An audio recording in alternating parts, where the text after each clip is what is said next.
Buenas tardes. ¿Cuál es tu nombre? Soy Freddy Barros, soy director de emisión del informativo de 13 horas de Coavisa. Listo. ¿Me podrías ayudar con una pregunta, la cual es la siguiente? ¿Desde qué punto de vista teórico articulas tus datos? Bueno, en la práctica, la noticia es más que teoría, es súper práctica, entonces no tienes ninguna teoría, al menos de las comunicaciones, las que te bases en la noticia. Te basas en bases a principios éticos, los principios que determinan qué es noticia, relevancia, trascendencia, importancia. Bajo esos parámetros nos medimos, entonces no aplicamos ninguna de las teorías de comunicación en lo que es el tratamiento de la noticia, ¿no? Porque únicamente nos basamos en hechos. Listo. La siguiente. ¿Usted escribe o argumenta los datos que recibe? Claro, bueno, esto sí, como parte de nuestra profesión, formación y el enfoque que tenemos en la empresa, todos los datos que tenemos hay que confrontarlos, hay que contrastarlos, hay que verificarlos para evitar incurrir en errores, ¿no? Siempre circulan en redes sociales o de los propios hechos que se generan algunos datos que pueden ser imprecisos, entonces nos corresponde a nosotros establecer una especie de filtro para poder presentar un argumento sólido o una noticia concreta, ¿no? Que no pueda ser refutada. Listo. ¿Ordena sus datos de modo sensorial o bajo un esquema específico de orden exterior? Como te decía, en el caso nosotros el ordenar los datos viene a ser no en un archivo, sino en el orden que salen las noticias al aire. Y eso obedece a algunos factores, en el caso de la televisión, al impacto informativo, al impacto visual.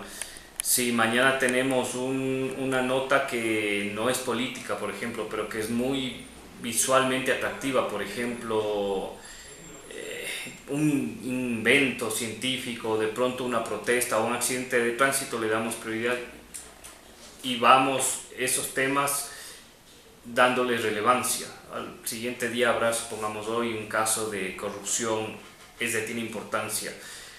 Como somos un medio de televisión, nosotros nos manejamos diferente de lo que puede ser prensa escrita o prensa de investigación en cuanto al manejo de datos o archivar esa información.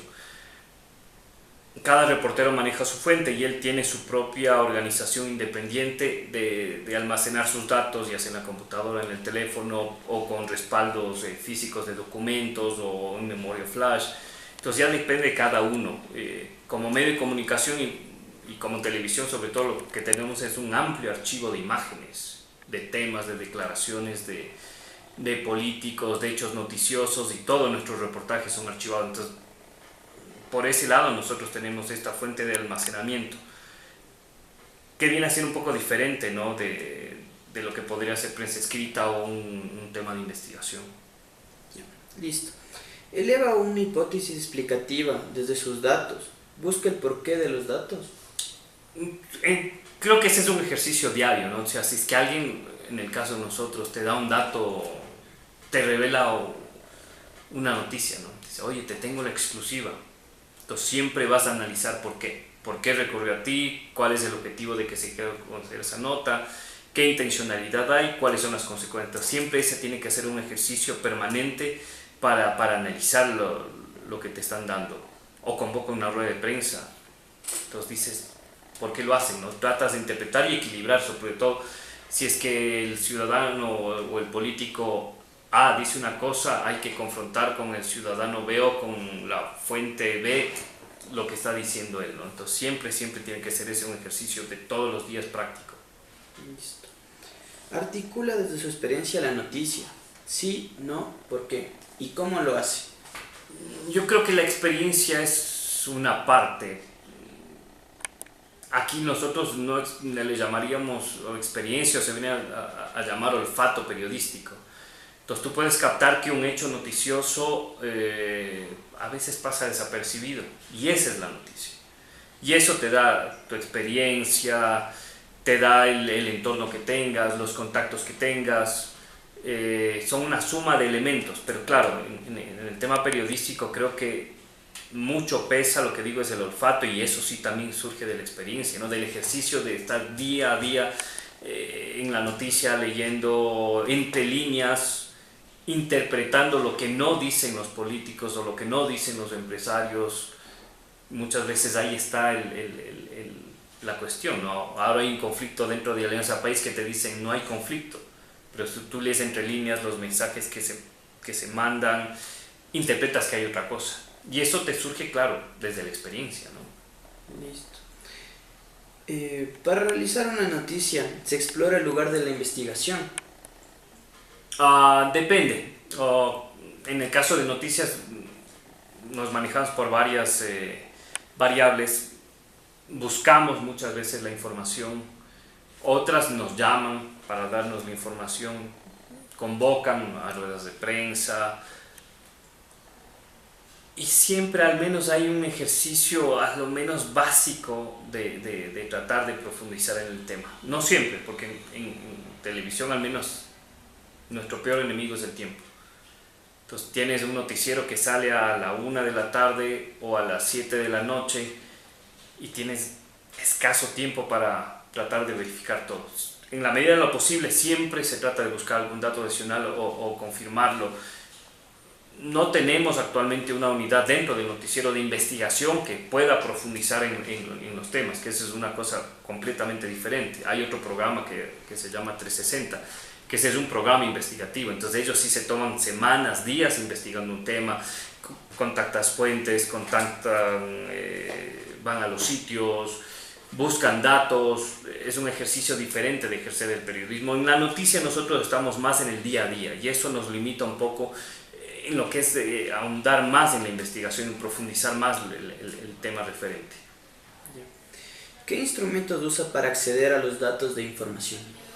Bueno, en nuestro caso, redes sociales, el internet es básico también, las propias páginas web de las instituciones públicas, aparte llamadas telefónicas, contactos personales, entrevistas o fuentes documentales, decretos, códigos, todo lo que esté relacionado con eso, ¿no? Con una fuente documental de una noticia que pueden ser reglamentos, leyes, entonces son varios instrumentos de los que nos valemos. Ya. ¿Usted alguna vez ha simulado los datos de su noticia? No, porque no sería noticia. O sea, si es que simulas algo es que no existe, estás fabricando un hecho y eso iría en contra de los principios éticos, en contra de los principios periodísticos y se convertiría en una falsa noticia, entonces jamás de los jamases, ¿no? El rato que tú alteras un hecho informativo, deja de serlo, ¿no? Lo manipulas y eso ya no es noticia, se convertiría en propaganda, en noticia falsa, en lo que sea, pero no en un hecho concreto. ¿Guarda los datos en un archivo o los conserva para aplicar en otros casos? Como te decía, nosotros, cada periodista tiene su base personal de archivos, ya sea en físico, en digital, o en el caso nuestro que es televisión, tenemos un archivo, sí, en soporte físico, en CDs de algunos casos, cuando son ya tomas de archivo muy antiguas, y también un archivo digital, ¿no? A través de un servidor tenemos todas nuestras imágenes, todos nuestros reportajes, que es lo que como televisión nos sirve más. Si es que se necesita profundizar en documentos, toca ir a las bibliotecas, a las hemerotecas o recurrir al internet para tratar de obtener un documento. Ya. ¿Parte de la idea interpretativa del dato o del dato ilumina la idea? La verdad que, o sea, se complementan, ¿no? O sea, no, las cosas no son aisladas y no pueden ir cada una por separado. Entonces, cada uno de estos elementos va sumando en lo que es el resultado final, en nuestro caso la noticia, ¿no? Porque nosotros nos centramos en lo que es la noticia. Entonces, el dato, partiendo de un dato puedes conseguir una idea o de una idea buscas el dato, entonces creo que se complementan, no son hechos que se contradicen, se pueden complementar ambos, ¿no? Entonces no son excluyentes el uno del otro. ¿Trata de ser objetivo en la ciencia? En este caso lo que viene a ser el periodismo, nuestra función es ser objetivos en la medida de lo posible. Nosotros siempre buscamos al menos dos fuentes para un tema. Si es que alguien dice que hoy está nublado, buscaremos a un meteorólogo que nos confirme que está nublado. Si es que un político nos dice que hay pérdidas económicas en una institución, buscaremos a esa institución para confrontar. Entonces, ese es el equilibrio al que optamos. Y en la medida, si no decir en el 99.9%, eso es lo que se hace. Siempre equilibrar las cosas, buscando todas las aristas posibles para que sea el televidente el que saque su interpretación, el que tenga la mayor cantidad de datos para que él decida y tome una posición política o posición social con relación a algún tema. Listo. ¿Es parcial o imparcial en la presentación del dato?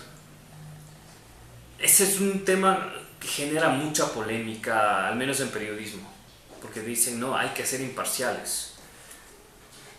Sí, pero si es que estamos analizando un tema de maltrato infantil, maltrato a la mujer, no puede ser imparcial. Imparcial sería que te pones del lado del agresor. Entonces hay temas en los que no puedes ser imparcial, pero sí puedes ser objetivo, presentando todas las aristas de un tema.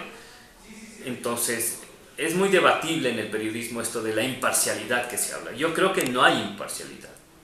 Siempre va a estar del lado de alguien, del lado del político, del lado de la sociedad, del lado del desvalido, del lado del necesitado. Entonces siempre vas a tomar partido y eso ya es ser imparcial. Tienes que ser objetivo y equilibrado en el manejo de la noticia, que es una cosa diferente, y hasta eso tienen que propender los medios. Listo. Muchas gracias, Freddy. Chévere.